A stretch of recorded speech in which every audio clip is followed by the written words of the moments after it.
Hi, it's Anna. Welcome back to Books on the Go. I'm back. Sorry, it's been so long between videos. I've been away and I've just had my wisdom teeth out, so that might be looking a little bit puffy, but we're just in recovery and weeks have gone by, in fact, possibly more than a month or two, so I apologise. I'm going to do today, this will be interesting. I've got a window of time before I go to pick up some children from a party, so I thought I'll just get on and do the Women in Translation Month video. So I think Matthew Sharappa and Kendra Winchester are doing a readathon in late August, and this will be fun because I have written down the prompts and now I have lost that piece of paper, and I could go back and rewatch the videos, but then I'd run out of time to make a video, and then another day or week or month will go by without any content. So we're just going to run through my TBR, and as best I can, I'll try to match it up with the readathon, the prompts for which I've lost. So starting at the top, and this is the one I'm most excited about, and I think these books, some of them I've mentioned on the channel before,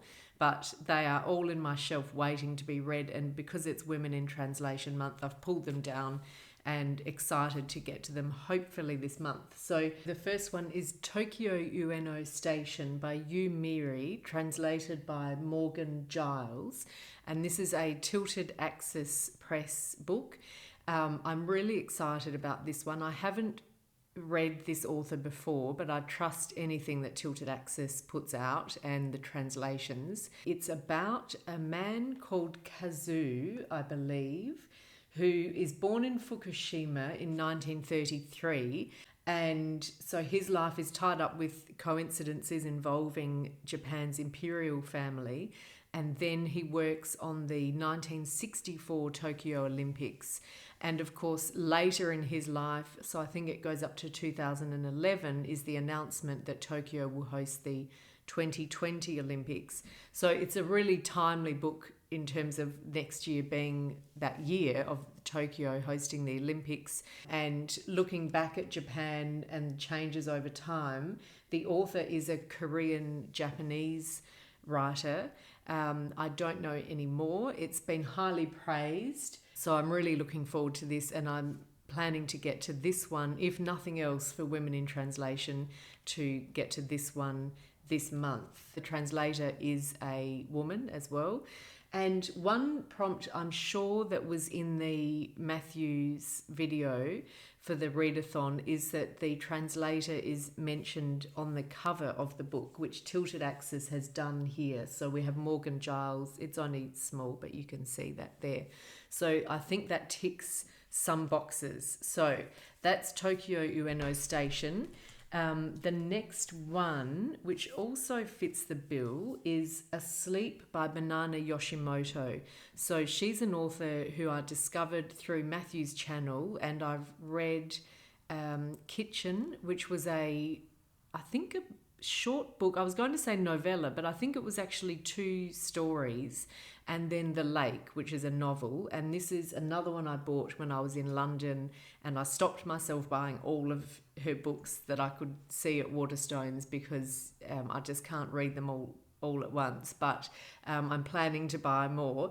And again, we have the translator mentioned on the cover, so tick, although it's a man, but Michael Emmerich, I have read, I think he translated The Lake as well. And this one, again, I think I have to check, it might be a series of stories. Is it yes, so I think this is 3 stories. So hopefully, because her writing is quite smooth and conversational and easy to follow, even though it's, deceptively simple in that it does make you think, but it should be something I can read reasonably quickly. So I'm hoping I can get to this one as well this month. So that's Asleep by Banana Yoshimoto. And then one that has been on my shelf for a long time, which is The White Book by Kang. And I might just have to, this is one of those books that's been on my TBR for long enough that I have to read it and move on now because it's just been sitting there. I liked The Vegetarian. I wouldn't say I loved it, but I thought it was very strong and very thought-provoking. So I'm interested in her as an author. This hasn't appealed to me just because of the theme of grief, and I've been worried that it would be depressing. And it's also just the layout where I don't think it's poetry, it's just a series of one-page pieces or impressions. It's had very good reviews from Lisa McInerney, Emma McBride, among others, and knowing that she's such an interesting writer, I do want to get to it. So I think I just have to dive in with this one. It doesn't mention the translator on the cover, but it is Deborah Smith. So we know that, I think she translated The Vegetarian. We know that Deborah Smith is amazing, and she's one of the founders of Tilted Access Press, who published the Tokyo Ueno Station. So utmost confidence in her.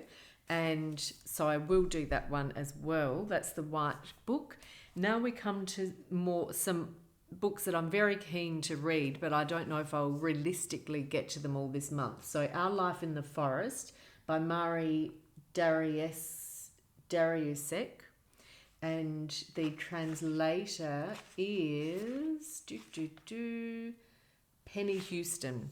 So this one, I think I might even have bought this last August for a Women in Translation, or was it? I feel like I did.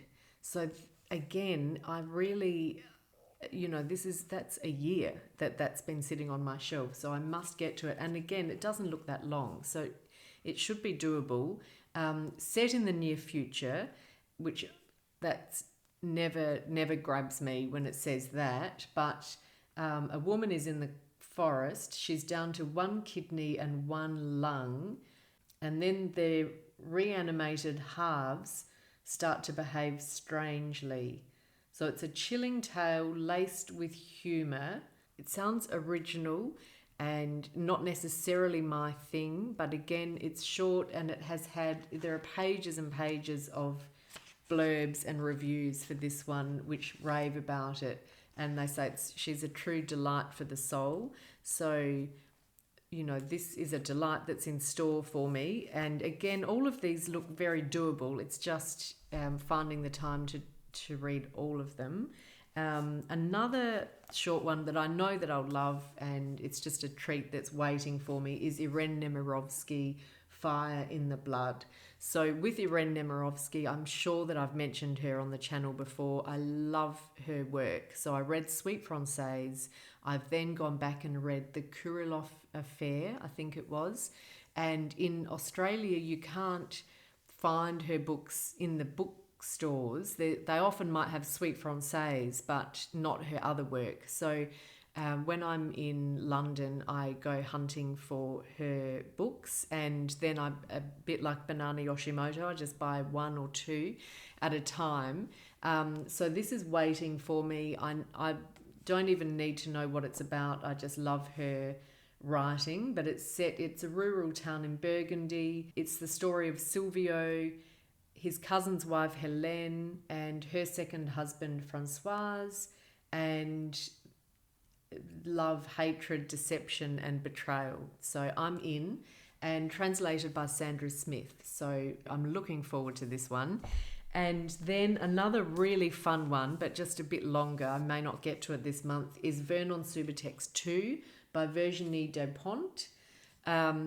And I read the first one, I think it was last year, and really, really enjoyed it. There's a lot of music.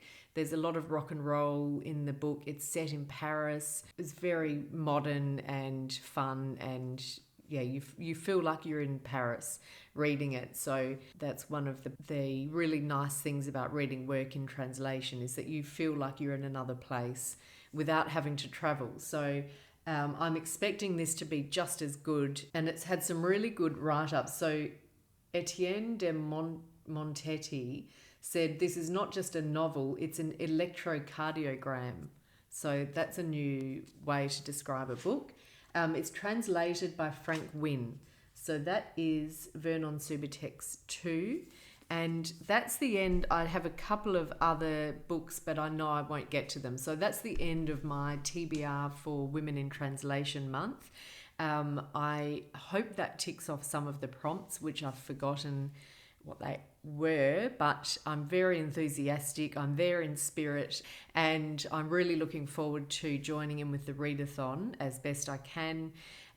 In amongst other readings. So let me know if you're doing Women in Translation Month and what you're reading, and if you've read any of these ones. I'd love to hear, because these are sort of, I wouldn't say obscure books, but these are books that I don't know anyone else reading them. So I'd be really interested in your comments if you have, or if you're planning to. And I will see you soon. Bye for now.